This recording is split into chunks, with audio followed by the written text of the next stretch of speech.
So ayan mga kadrama-rama, alam ko pong inaabangan nyo po no, yung next na mangyayari dito sa Prinsesa ng City Jail dahil sobrang nakaka-tense na nga po no, at saka nakaka-excite na nga din po yung pinapakita ni Director ngayong papalapit na nga po yung pagtatapos nito. At alam naman po natin mga kadrama na malalaman din po talaga ni Charlene yung buong katotohanan nga po talaga mula dito kay Leilani, dahil lalabas nga po talaga itong si Leilani ngayon no, dahil nga po sa papalapit na pagtatapos nito. At dahil nga po talaga dito sa malalaman ni Charlene, isasabihin nga po niya dito yung katotohanan dito kay Princess na siya nga po talaga yung totoo niyang anak, dahil naalala din po talaga ni Charlene na bakit magkamatch nga po talaga sila ni Princess, at saka itong si Charlene pa nga po yung nagdonate ng dugo sa kanya nung mga panahon na sinaktan talaga siya ni Libby.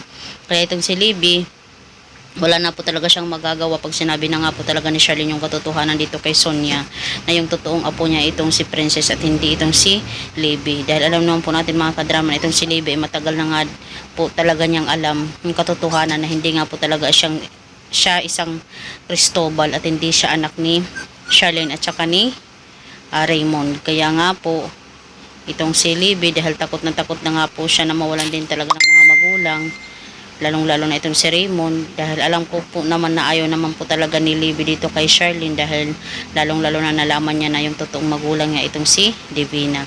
Pero dahil nga po talaga dito wala nang magagawa itong si Libby kundi tanggapin na lang talaga yung katotohanan na hindi siya totoong Cristobal.